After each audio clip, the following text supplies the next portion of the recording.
Welcome to the Football Show on PLZ Soccer's YouTube channel. I'm Peter Martin, Alan Ruff, Alison, McConnell and Tam McManus here with me in the studio. Thank you to you for sticking with us over last season and well into this season. Great figures across all our social media channels, and if you want to hit the subscribe button, the Football Show is absolutely free 5 days a week. We've got lots of great content as well on PLZ Premium, and you'll see a link where you can click on that. And with that subscription, you'll get access to exclusive content and additional new content, as well as the chance to get some great giveaways, prizes, and enter some competitions. And the reason I mention that is because so many people are clicking onto it. And I have to say, Ruffy, I got in the car, I thought to myself, Hibs against St Mirren, might as well just go to our competition winner in Livingston, chap his door. And there was George Porter, happy as Larry, with his Scott McTominay shirt in his house with his wife. And she gave me that look as if to say, who are you? But I realised, Ali, something very special about George Porter, which again, and you might be able to enlighten me of this, George Porter, his house was magic because he things there that were David Bowie, Simple Minds. It was like a replica of my own, Ruffy. It was great. And then George's wife said to us, "It's just clutter." And I thought, wow, George is the same as me. I'm not sure his wife likes actually the Football Show, but George loves it, so that's good enough for me. Well, he's got more now, hasn't he? Because I'm sure he'll put it in a frame and that'll be on the wall as well. But no, you could see the delight in his face, and it's great that people can win these things, and it means a lot to them. Yeah, absolutely. Thanks to George for being a premium member. If you want to jump in there, then you can do, and we'll contact you. And there's lots of nice little giveaways to you for joining up in premium. And of course, we'll give you over the course of this season some great one-to-ones and exclusives as well. Well, what are we going to talk about? I wonder. Transfer deadline day, the worst Old Firm derby ever. United ruling the Dundee derby. Aberdeen hit rock bottom, and Liverpool break the British transfer record. Just a few of the things occupying our minds. Here's how it all panned out over Saturday and Sunday. Livingston 1, Hearts 2, Motherwell 2, Kilmarnock 2, Rangers 0, Celtic 0, Dundee 0, Dundee United 2, Aberdeen 0, Falkirk 1, and Hibernian 1, St Mirren 1. And the table over and above all that, once it all finished, looks like this. Celtic and Hearts at the top, Celtic with goal difference occupying position number 1. And then as you go back, with teams having played a game less, you've got Hibs in there, Dundee United, Motherwell, and at the bottom end, there is Aberdeen rock bottom. 3 games played, no points. What do you make of it, Dons fans? We want to hear from you. Give us your thoughts on Aberdeen's predicament at the moment. And just before we get into the main talking point, which is the big derby at Ibrox, here's the team of the week, folks, to see if you agree with it. Scott Bain in goal, Gogic, Bashiri and Longello in the back 3, Stevenson, Tate, Watt and Kazaridis, and then Sapsford, Dolcek and Braga. Not one single Rangers or Celtic player in it, and I think that's fair comment, Tam McManus.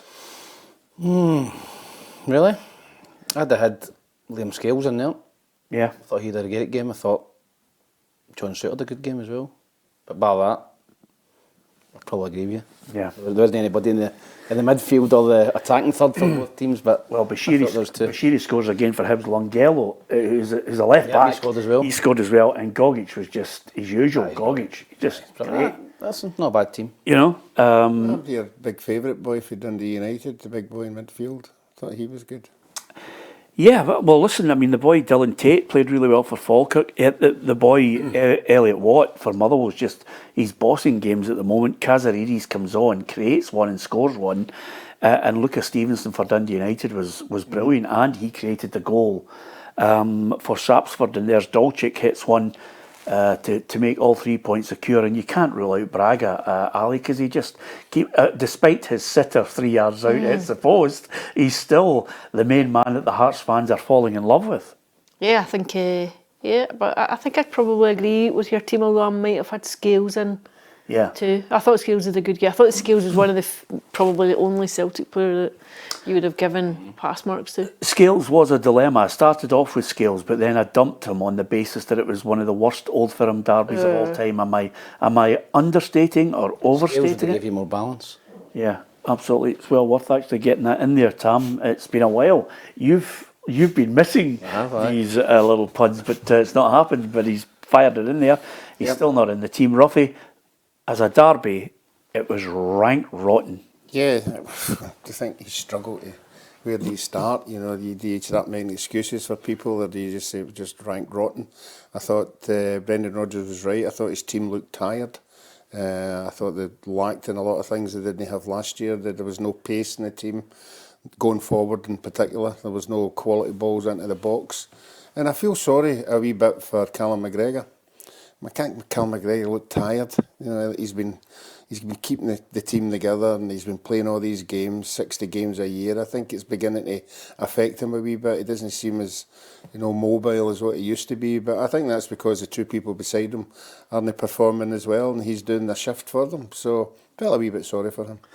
Yeah, as far as the stats are concerned on it, and if you have a look at the possession, Celtic had the majority of the possession. Shots, 5, Rangers with 4. On target, Celtic had 2, Rangers had none. A couple of saves for Butland to make. 8 corners for Rangers, 1 for Celtic. There was, in that 90 minutes, a disallowed goal from John Souttar.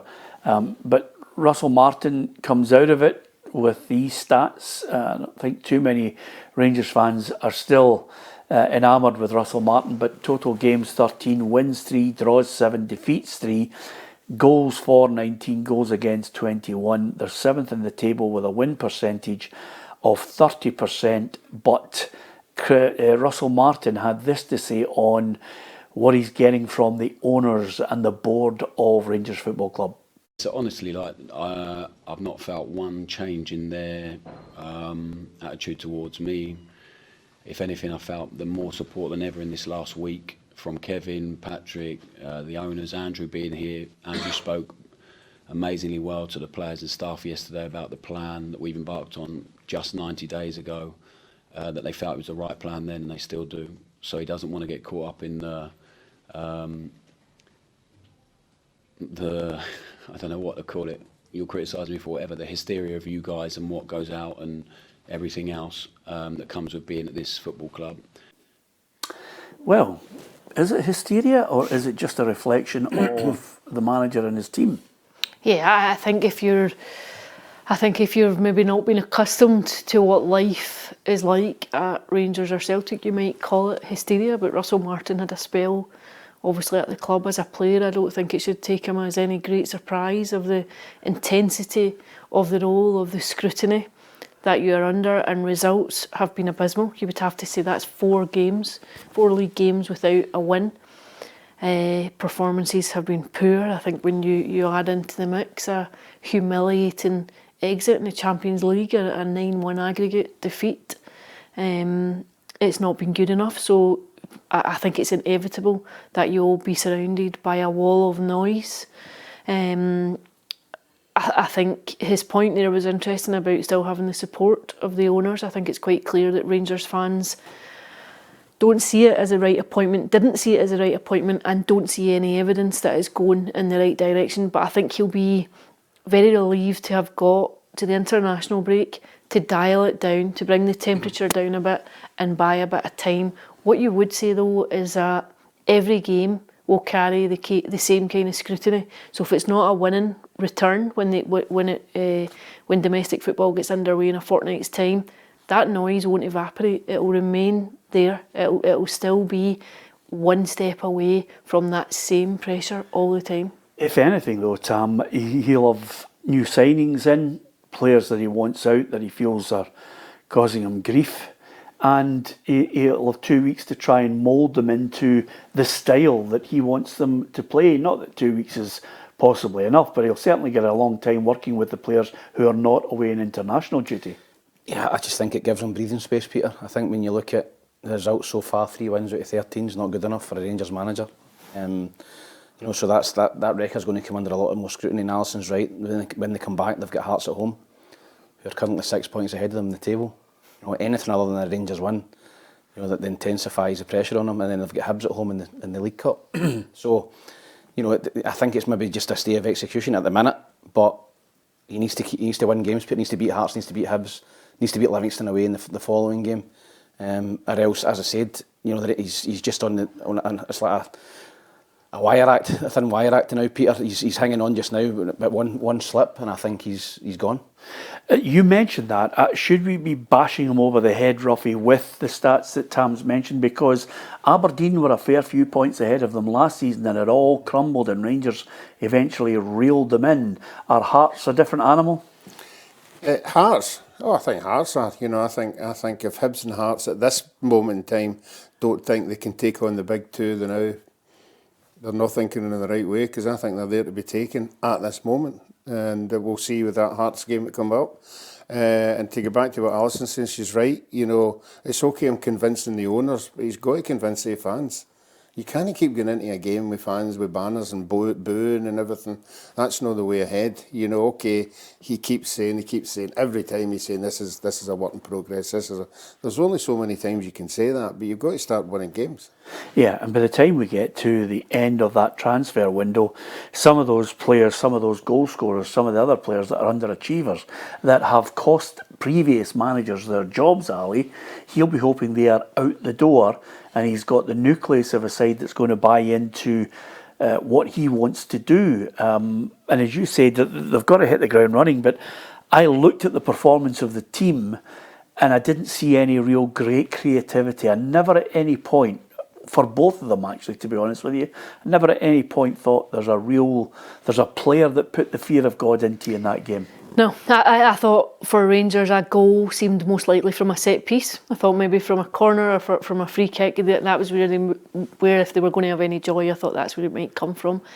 I think Majowski's probably going to need a bit of time to get up to speed. I thought his movement was good at points yesterday in the game. I think he will get better, but I think Russell Martin will be delighted when the window closes and you see what you've got to work with. There are obviously all sorts of things going on politically. Behind the scenes, it looks as though Cyril Dessers will be gone.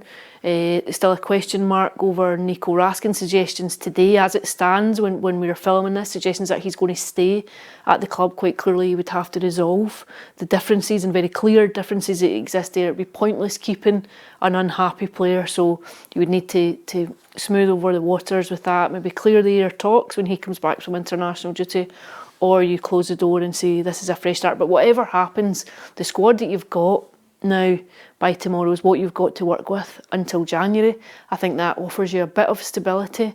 But I think Rangers look incredibly off the pace in the games that we have seen. And I'm not talking only about yesterday's game, but I'm talking about what we've seen across the opening 4 league games. I don't think there's enough there to go and challenge Celtic for the title. I also think you would still be struggling to see what the identity of the team is. Yeah, that's Rangers. Here's what Brendan Rodgers had to say about his team. We didn't have any shots on goal against us, but our offensive game is nowhere near the level I'd like it to be at. It was a game that lacked real quality. We've lost players that connected the game for us. When you go through a spell of games you're not scoring, it can affect the other guys and they don't make the forward pass and they make the safe pass. The creativity has come out of the team and we need to find those connections again. I'm very confident we will improve. That's not the Celtic way of playing. Well, you can say that again because it's been a club that's basically asset stripped any creativity out of it. Mm-hmm.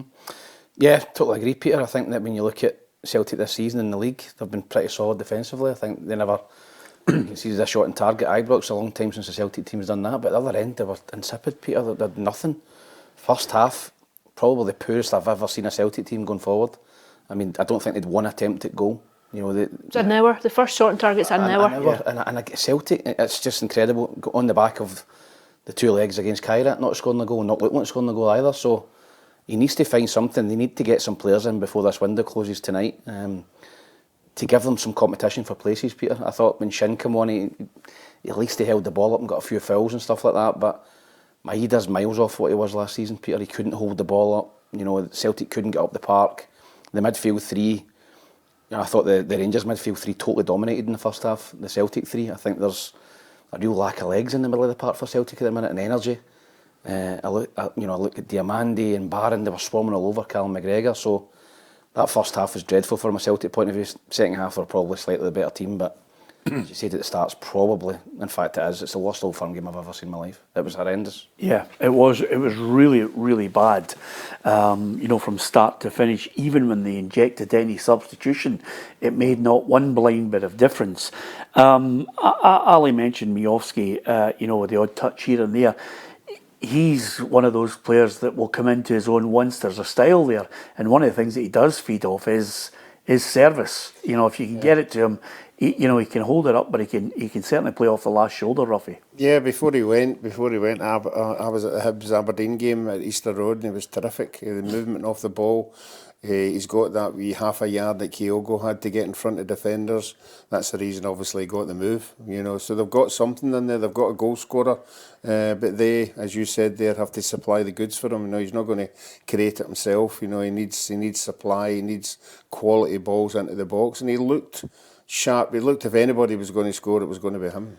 You happier with more fans, away fans, Ali? It's a sign of hopefully things to come. I'd still like to see one end for both Celtic and Rangers fans. I agree with you. It's a step in the right direction, but that's all it is. Although I think those fans that were in yesterday might have regretted parting with their hard-earned cash to watch that. Yeah, absolutely.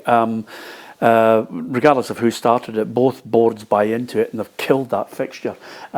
Just thought I'd mention that again. I always like to mention it, Tam, just to remind them in case they forget how they've managed to kill off one of the best derbies in the world as far as atmosphere and, you know, the whole sense of occasion on it. But certainly, you know, 2,000, what was it, 2,000 fans? I think it's just over. Yeah, there on the day gives any away team, whether it be at Celtic Park or Ibrox, that sense of you're playing for someone there, and if it's not going according to plan, the fans get a chance to let you know what they think. Overall, I was struggling. I mean, I know Liam, you mentioned Liam Scales, Suter at a push. Was it an offside goal? Yeah, he's offside, Peter. Yeah. I think that's, you know, I've been moaning about VAR, and I don't know if we'll speak about it earlier, some of the decisions in England this weekend, you know, beggar belief, but that's what that's what VAR was brought in for, big decisions like that. It's clearly offside. He just went a little bit early.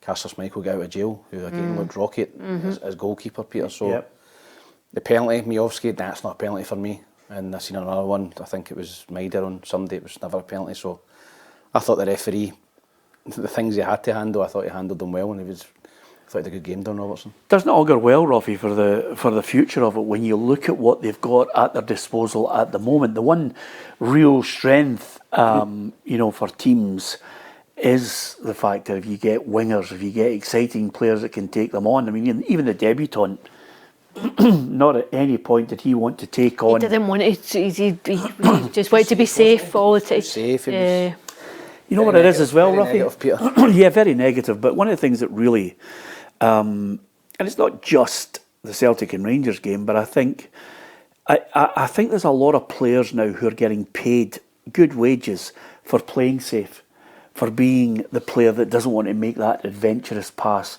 doesn't want to be brave and play it in because, I don't know what, the way the manager tells them to play or whatever. But if we talked about the creativity of both of them, I would not be filled with any great confidence if you're looking at the standard of what you've said it for years on now about Celtic should have a number 10, somebody who gets the ball, looks up and can play that pass.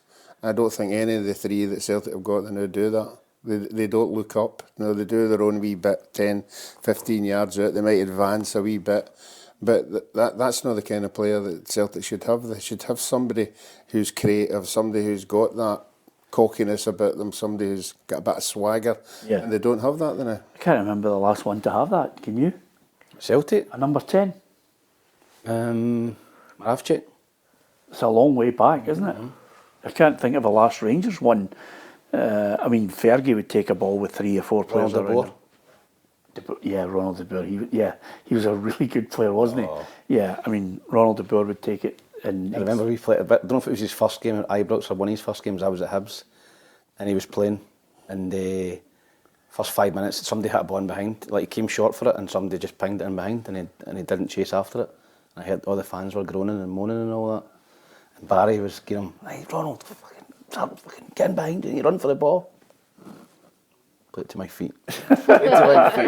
Oh, honestly. Yeah. The next ball was into his feet, turned and just slid something in for a goal. Probably just turned to Barry and went, "That's what played with my feet." Absolutely. He was actually a really funny guy as well, Ronald.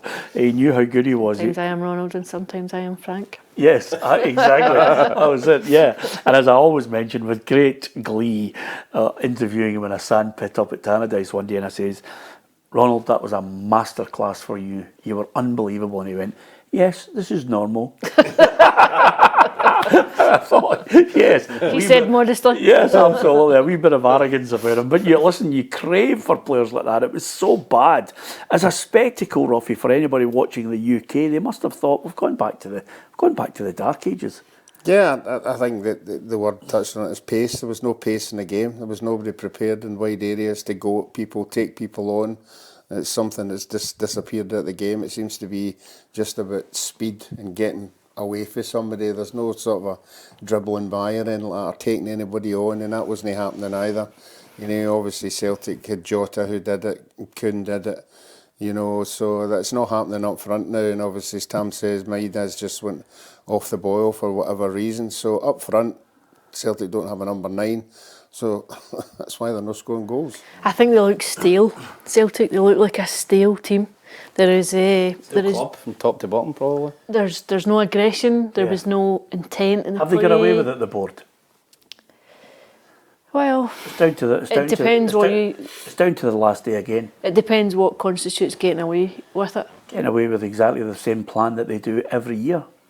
I don't think so. It's cost them a place in the Champions League so far this season. Although, again, I think you would have to share blame across the board here. I think the recruitment has been appalling across the summer. I don't think you can make any excuses for how poor it has been.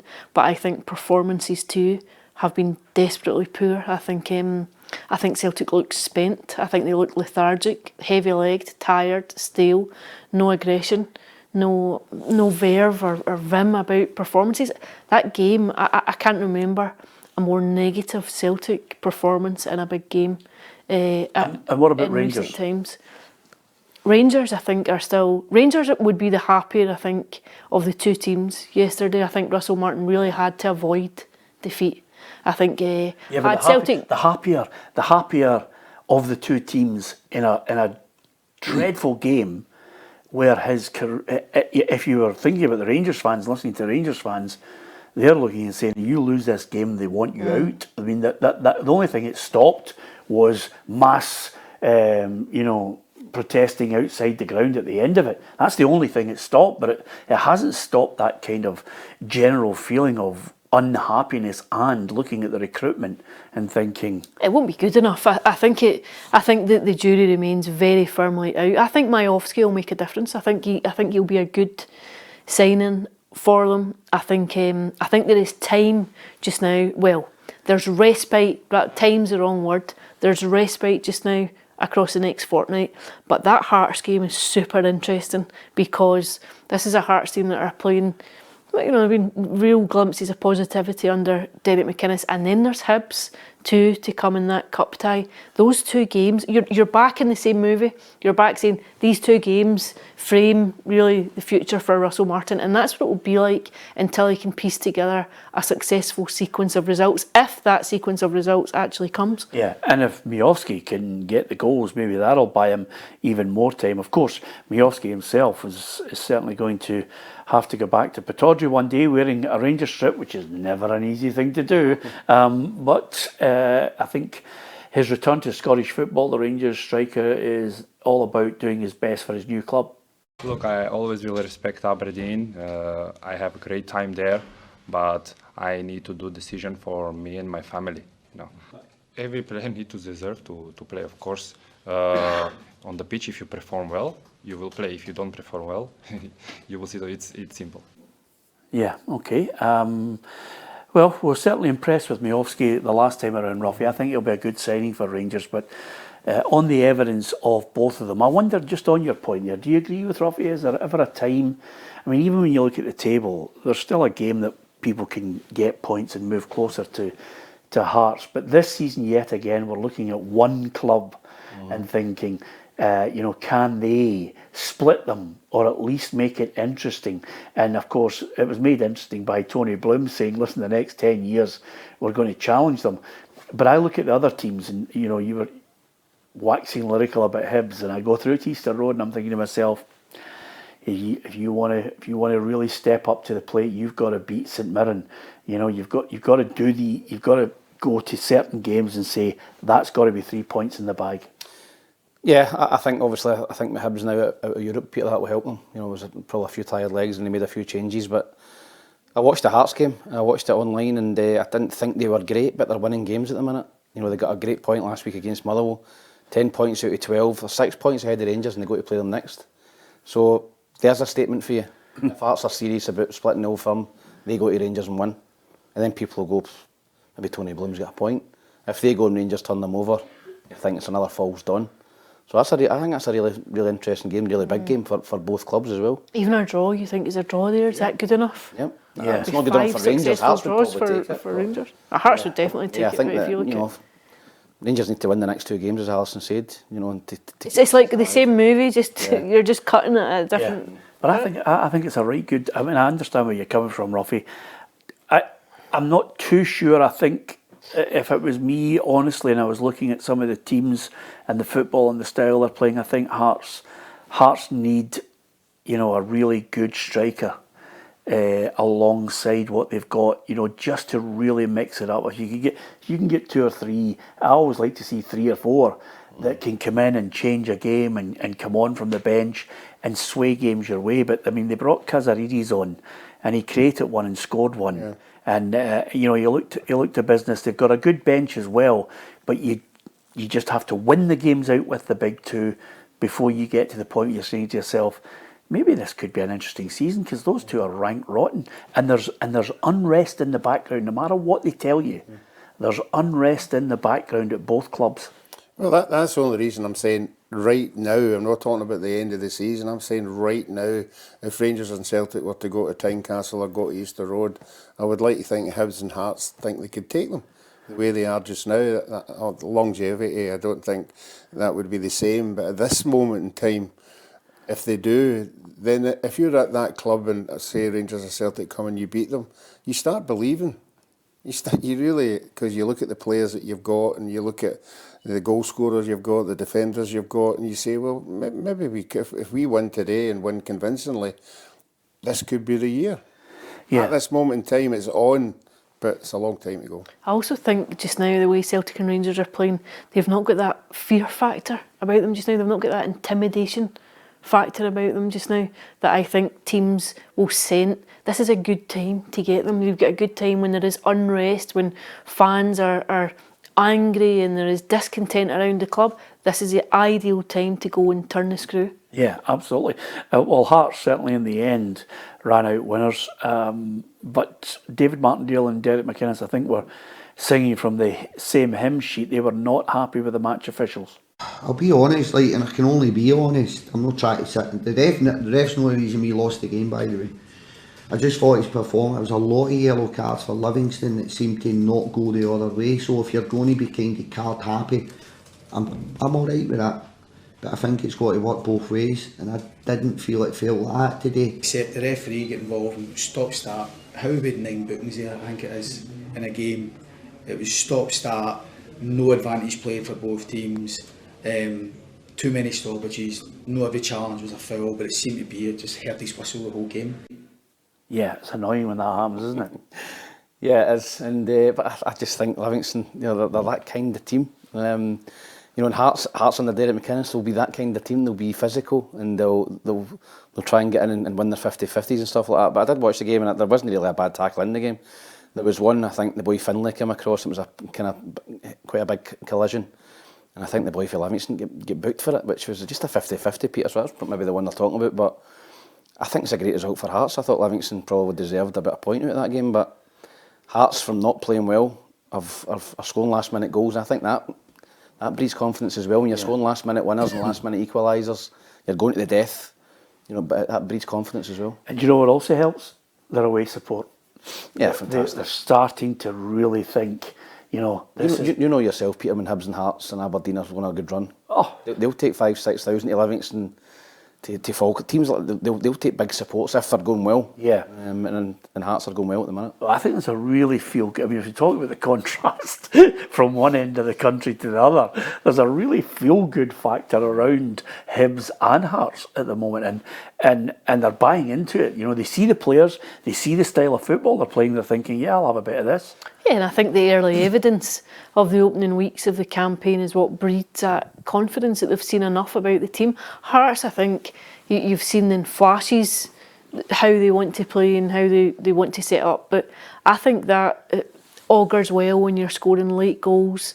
Just it suggests not just an element of fitness about your team, but also a togetherness, a belief, an intensity, a desire to keep going until the last minute to eke it out. And I think that gives you an optimism around the team, and I think it just bleeds into a bigger picture. I think the perception just now it will be that these two teams are definitely capable of going and mixing it up with Celtic and Rangers at points this season. And I think Hearts fans have got a lot to be excited about, just based on the early couple of weeks of what you've seen so far. I was there at Easter Road for Hibs 1, St Mirren 1. Again, as ever, Stephen Robinson's side are really good to watch, and Hibs equally so, because I was looking forward to seeing their game. I think the last time I'd been through there at Easter Road was the Michelin game when they were outdone by an absolute worldie right at the death. But again, you know, good players, good signings. I like the way they played football. If anything, I thought Hibs should have had all 3 points right at the death, with a decision from the VAR and the referee on not a penalty that left me gobsmacked. But David Gray wasn't about to apportion blame. I don't blame the referee at all. I think he's someone that gets one chance to see it. It happens that quick. Sometimes you can tell by the players' reaction round about that something's happened, and I think that was why VAR's been brought in. It's been brought in to help the referees, to assist them, to make sure that they get the opportunity to put something right. And I would probably ask the question why he wasn't asked to go and see the screen, because I think his hand is away from his body, it is high. Yes, he's very close, but if it doesn't hit his hand, it goes in the goal. Yeah, we want the striker in. We want a striker with pace in. We've made that very clear. When you're playing against teams like Hibs or Celtic, Rangers, Hearts, you have the opportunity to break away, and we don't quite have that at the minute. I believe young Evan Mooney's doing excellent when he's coming on as well. So we've got that, but we need something else.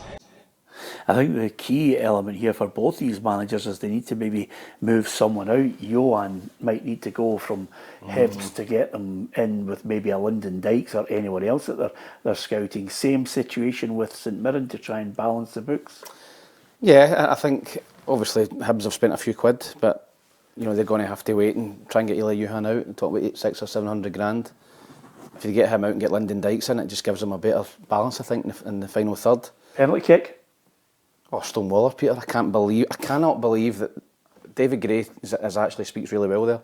I would expect him to, after the interview with you to be raging. He's pretty calm there.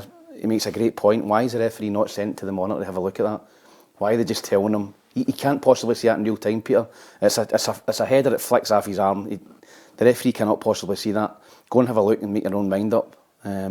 He's not went to the monitor. The last kick of the ball as well, and I thought it was a penalty kick, Peter. And it's going to be really, really frustrating for Hibs supporters to see that. But Stephen Robinson, I thought a draw was probably a fair result, Peter. You know, I watched the game as well. I thought a draw was probably a fair result, but I think Stephen Robinson's right. I know they've been linked with maybe Johnny Kenny on loan from Celtic. Sunday of that ilk, I think could be the difference between St Mirren finishing in the top 6 or the bottom 6. Yeah, well, it's difficult, Ruffy, because there are 2 or 3 teams that I think will make that push for that top 6, and they're definitely going to be in the mix because he's such a good manager. I mean, a draw probably was a fair result, but if you're looking at incidents in a game that annoy the life out of you, that one for me cost them 3 points. I thought it was a Stonewaller as well. Yeah, I mean, I think if it hadn't hit his hand, it was going in the goal. I don't think the goalkeeper was going to save it. But again, I think if you cast your mind back to remember when Golson did it, he put his hands up. Yeah. And we all went Stonewall, and then the referees come out with, well, if the ball's going near your face, you're allowed to put your hand up to protect your face. Now, I don't know again, we go back to the dialogue. What is the dialogue? Obviously, Tam's saying he never went to the screen, but there are people shouting in his ear to tell him, surely they've seen it, they should be looking at it.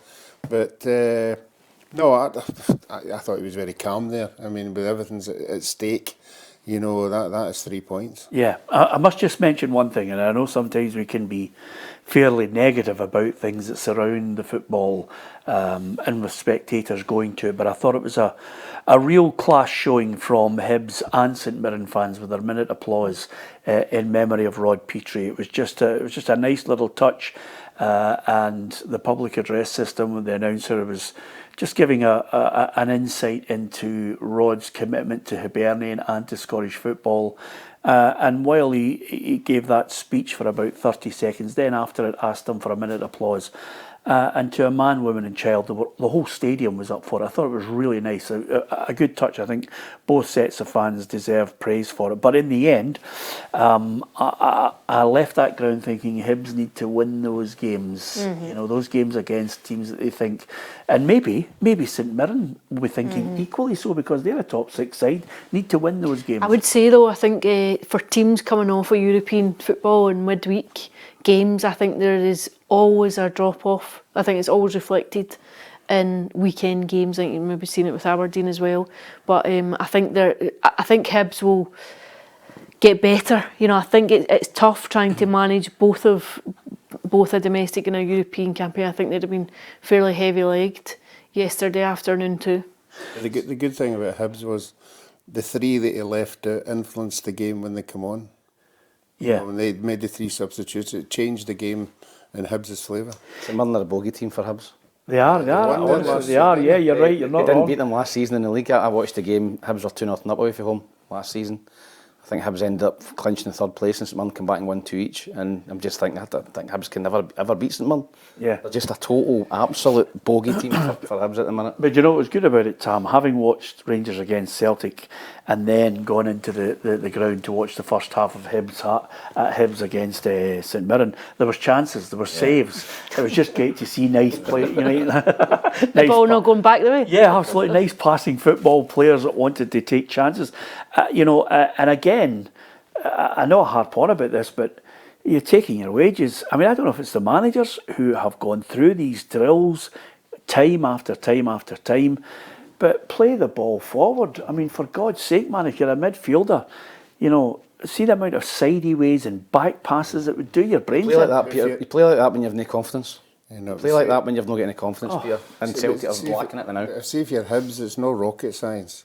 Get the ball wide to the Caddens and just let them fire it into the box. Some of the balls that come into the box are so hard to deal with. Yeah, absolutely. But to be fair to Hibs, that's what they do. I mean, I think Hibs and St Mirren have players, something simple like the ball's on the going into the midfield area, and it was in a sensible enough area where there was enough St Mirren players back, but Bacchus took it in and just let it come off the outside of his boot, turns the boy, and then moves forward. It was a lovely piece of skill, and you're thinking to yourself, my God, if I'm watching midfielders taking touches, then going back the way all the time. Well, that's what was happening in the Rangers Celtic game. The wide players were getting the ball wide, and then they're looking at front of them, they're seeing 2 defenders that they've got to go by, and they're going, I don't fancy that, so I'll just go back the way. Well, I don't know anybody that I saw in that game that even wanted to take somebody on. No. Which is dire.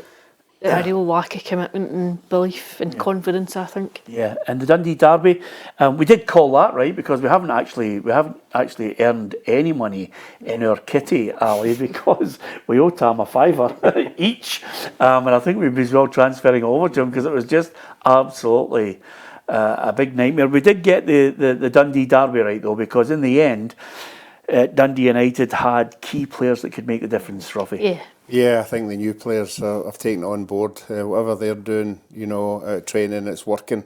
They're all doing their bit. The 2 boys up front are hard to deal with.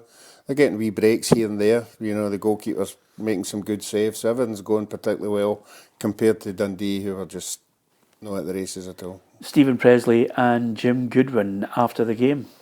Our desire and our work ethic were there.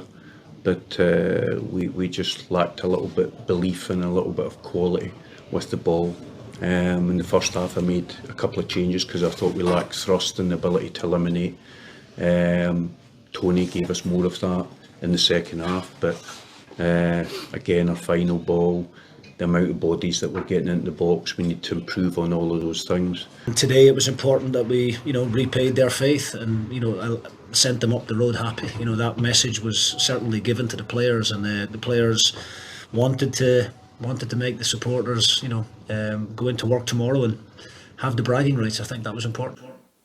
Yeah, and when you've got a boy like Lucas Stevenson, Ali, his cross for Sapsford for the first one, Sapsford also comes into it now, and I do like Dolchek as well. I think they've got those players that make the difference. And I think he brought in so many players this summer. I think sometimes you're wondering, does everyone gel quickly? So many nationalities and different cultures and languages. But I think, I think he's got them playing well. They look organised.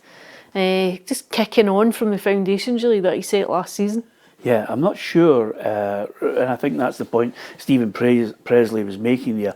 You've got to also have, and you're talking about that mindset, you've got to have that belief, right, I'm looking around the dressing room, we can go and take them, and I don't think they're there yet with that. I wonder what activity they'll be scurrying around to try and change and help them out. Yeah, I'm sure Elvis will be looking for some players in before the window closes tonight. I think the last couple of games, going to Ibrox and getting a good result, and then I think they went down to Kilmarnock and got a good point. They seem to have sorted the defensive aspect out, but going forward, Peter, they were, again, toothless. Didn't really look like scoring, didn't create anything. Simon Murray was isolated at times. He didn't get enough balls into the box, didn't get enough bodies into the box. Everything that Stevens just spoke about there. So, really disappointing from a Dundee point of view. Dundee United thoroughly deserved their win, and I think they'll be a dangerous team this season, Dundee United. I'm not sure where they'll finish. But I think they're capable. I think they've got enough quality in their team to go and cause a few upsets. Dundee, I'm really struggling to see them getting out the top of the bottom two at the minute. Yeah. Again, we're talking about so many. I just wonder how many teams we can get in this top six, and we're going to be unbelievably positive about some of them. One team that's not in the top six at the moment is because they're holding up the league is Aberdeen. They lost 1-0 to Falkirk. Here's Jimmy Thelin and John McGlynn on the performance. Right now, our performance over 90 minutes in the games we played so far this season is not stable or good enough to deserve the results. I think it's some path is okay, but then in some moment of the game it's not good enough to get the results. A huge thank you to them. No, they didn't. They've been amazing. They've been amazing in the last 3 years that we've been here, and they just get stronger and stronger. And they'll take a lot of belief for us as well. Absolutely. Yeah, I'm sure they'll enjoy their travel back down the road and wherever they stop or whatever. And when they get back and they go out tonight, I'm sure they're going to enjoy that. Yeah, 15-year wait for a top flight victory, and boy, the Falkirk fans will have celebrated that. Now, a couple of things I want to get your thoughts on this. First and foremost, Aberdeen's form in the last 30 league games since last November. Ruffy played 30, won 5, drawn 7, lost 18, goals for 24, goals against 56. The Dons fans have only witnessed 22 points in the bag. Yeah, I think we have to be honest enough to say if he hadn't won the Scottish Cup, he wouldn't be there. The Scottish Cup gave him the fans, that breathing space, gave him the breathing space, but he's now holding up the league. I don't think that can happen for very long before people start pressing buttons and asking questions and throwing stats up.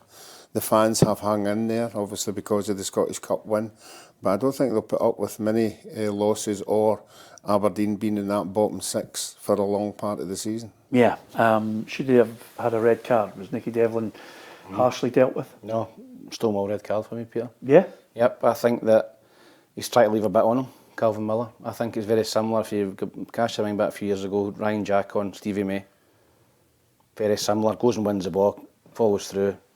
Nearly straight legs him, straight red card. So I don't like that sort of tackle either. I don't think Nicky Devlin's that type of player.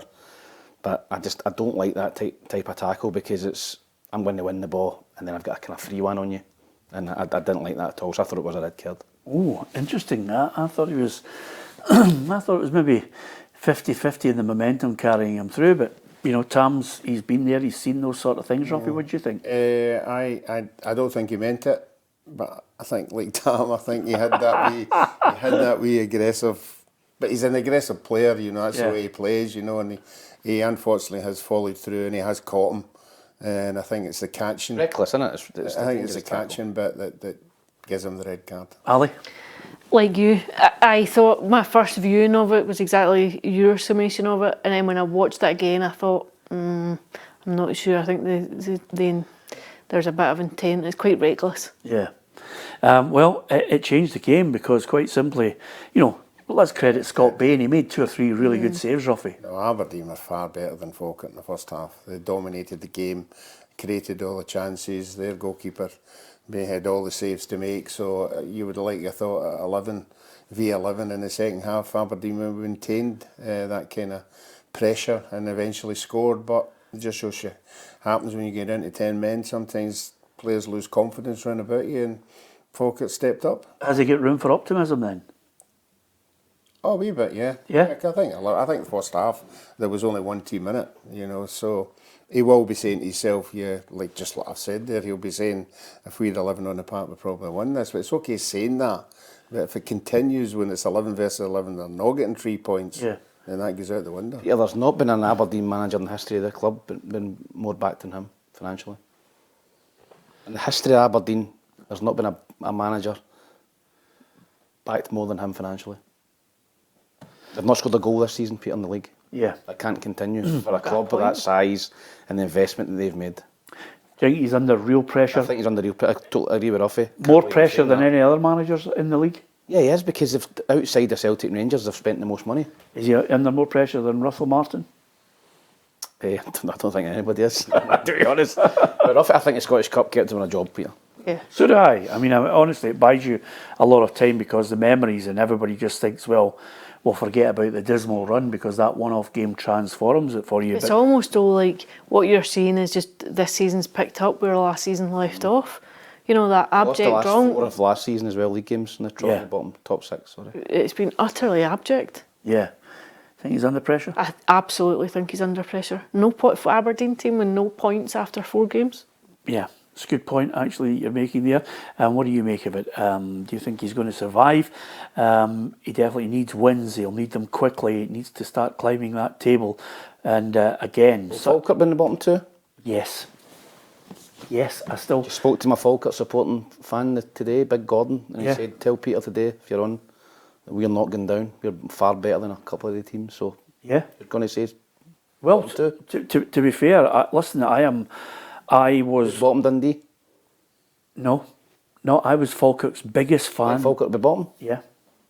I was Falkirk's biggest fan last season, but I just think they're a championship side that needs something else. Whatever they do in that window, they're going to need it because I think it's between them and Dundee. I'm loath to suggest Kilmarnock because they've got a couple of big tall strikers. They'll be able to go and mix it up. I think you need to have, if you're in that bottom of the table, Ruffy, you need to have plan A, B and C when it's not going well, which is, okay, if we can't pass it through a team and we're in a fight, in a dog fight, let's launch it. Let's go for set pieces. Let's make ourselves a certain type of team to scrap points. But right now, as you know, 36 to 37 points is where those teams will be looking on their board every week and saying in a quarter, we've got to get 9 points in each of those quarters to get ourselves to playoff or safety. Anybody who gets 37 and above normally gets at least a playoff or away from danger. And I'm looking at Falkirk and I think, great 3 points for them. Absolutely delighted for them because I think it's a brilliant club. I love the manager. I love the way they play football. But in this division, he's going to have a plan. Another thing as well, if you're going to start tying it down to who are the 3 that are going to be down there, I think you've got to throw Livingston into that. Livingston, Dundee and Falkirk. And the most important thing is when you play the teams, you've got to beat them. If you beat the teams round about you, you've got a chance. Yeah, we're going to give our predictions, definitive ones, after this tomorrow. We're going to analyse, obviously, Ali, every team their transfer activity. And then obviously, you know, as we often do, I call it the roughy clause.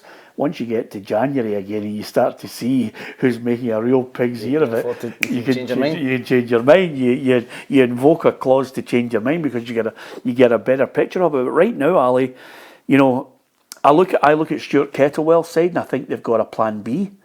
I look at Motherwell. For me, Motherwell are going to be top 6. Motherwell are going to get better and better under this guy. Haven't they won a game? I don't care. I was impressed with Motherwell, particularly in the second period. Although the goal, I think they might. The goalkeeper, Callum Ward, they should have. They should have. We'll get to him in a minute. But I think Motherwell, the football they're playing at the moment, is great to watch. It's fun to watch. It's great. I like watching. The best football in Scotland at the minute, Motherwell. Well, you can't see. I mean, results. You know what you can sense. Yes, do you know what? I like watching them. Do you want me to tell you something? Even when I'm in the press box, I say I pay and see this mob because they're really good. You can sense the players are enjoying the way he's set them up. You can sense that everyone knows their job and what to do, but also that it's a fun system to play. There's 4 teams in the league that I actually at this moment I've been quite surprised with. I've been good to watch. In fact, 3. I'll go 3. I like watching I thought Motherwell. I thought Hibs. Hearts good to watch. My 4th one's Dundee United. There's the 4 teams I've seen, and I've thought to myself, yep, easy on the eye. Play football the way you want to play it. Brave midfielders, getting the ball out wide as well, getting crosses into the box. There's the 4 of them. I was hoping that John McGlynn would be able to bring in, 3 or 4, 5 players that would strengthen what is a really good core because he's a good manager and he likes to play football a certain way. But I think he's going to find it really difficult because he's still got, for me, a championship side in the Premiership. Yes, it's a long winter. I think that's the only thing that maybe worry me about Falkirk would be going to parks in January and December and it's mud flying and pissing the rain and snow and can they play that same way? Or have they got the players in their squad to roll their sleeves up and eke out a one each or a 2-1? Well, can Motherwell do that as well, Tom? That's another one. That's another question about it. You're quite happy that we stuck our neck out because it's quite unusual for you. Well, you usually stick your neck out May 1st. Yeah, top 6. I'll remember that. I'm clocking that down in my watch. Motherwell top 6. Motherwell top 6. Yeah, I think so. And in fact, the funny thing about it is Motherwell, didn't you? Listen, you've got to go and see them. Any chance you could 2-2 could go to a game, it would be bloody I'm great. going by the goals they're losing. TV. They might be playing good football, but they're losing bad goals and they're not winning games. Yeah, okay. They are losing cheap goals. Okay, so let's get to Motherwell against Kilmarnock. It finished 2-2. Here's Jens Askow and Stuart Kettlewell. You would have to be very, depressed by nature if you can't see the good things at Motherwell Football Club right now, and I can see them as well. And they will be even more clear in a few hours from now, and even clearer in the morning, because you just come from a game where you think you've done enough to win it. None of this is about me, and that's the politically correct answer. It's not about me, it's not about a reception I get or don't get or whatever. I come here to try and do a job today for Kilmarnock, so did the players, and I think we all conducted ourselves in a positive light, and whatever else happens in between that I can never control it, so we move on. Yeah, listen, he left because of the reception he was getting from certain Motherwell fans, and when he comes back in the Kelly colours, he's getting a similar kind of reception. So I don't think he should worry about it. But to Motherwell in that game, okay, they've drawn all 4 games, but I'm afraid the keeper sold the jerseys. Yeah, well, it's a dreadful. He's got even if he's struggling, he's got to hang out over the bar, tip over the bar, as I know. He wasn't struggling. He wasn't struggling. He had it on the boy did touch. He didn't push him. He touched him. He just touched him. Just a small touch. So do you think that was a foul? If he touched him, but I couldn't get the right TV. No, you don't. Never a foul, You don't think that's a foul, do you? Do you think he touches him? Away and his piece. Ask the question. Do you think he touched the goalkeeper? No. You never. No. If you think he didn't. Wait a minute. So he now brushed him. Hold on. He didn't touch him. He brushed him. Brush against the goalkeeper. Hold on a second. Is every touch on a goalkeeper or a player a foul? Well, if you're going up and it's an easy catch, and somebody just nudges you, you're taking your eye off the ball. Come on, Ruffy. I'm sorry, but Come on. if he didn't touch him, it's a bad mistake. There's no doubt about it. You're not but I'm giving him a wee bit of leeway if the boy just had a wee, what did you call it? A light brush. A light brush. You're not telling me that is that would put you off. No, but you're kidding me, Ruffy. You're not telling me that wasn't a blatant mistake, are you? Oh, it's a mistake. But the goalkeeper has got a wee bit of leeway that he thinks he got touched as he was going up for it. Yeah, what do you think? Sure, honestly, I think it was a foul. Yeah. No, do you? If he touched him, it's a foul. Oh, jeez, Surely not every touch on a goalkeeper's a foul. Well, same with finish and you stand up there and you jump up. I'll touch you in the back and see where you go. So moving on. Talk about Ruffy touching it. Have you got that HR number? Dirty Grandpa. I need to open up our HR department again. I'd closed it down because we were all there.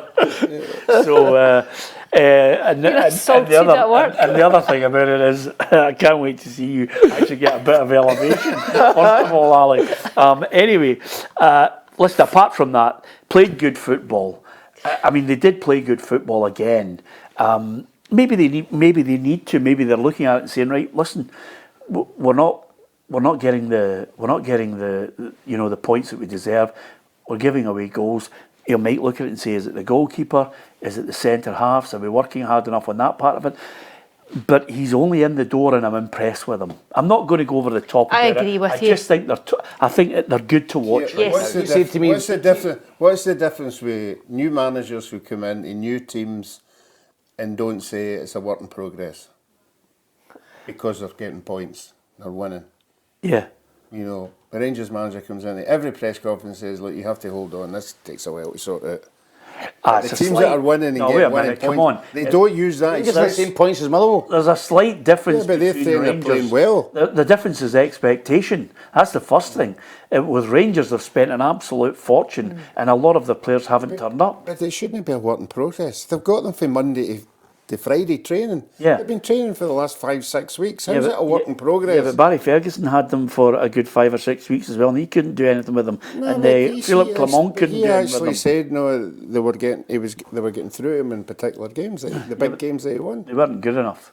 Well, and right now the recruitment. You ask any of that board that was on the board, and now the way they look at the Rangers squad right now, the recruitment's been absolutely woeful, even as we criticise Celtic and their recruitment, with all these players that come in that they've been waxing lyrical about, and then suddenly Yang's off to Birmingham, Ida's off to Swansea. If they could, I'm almost certain they would get Trusty back down the road as well.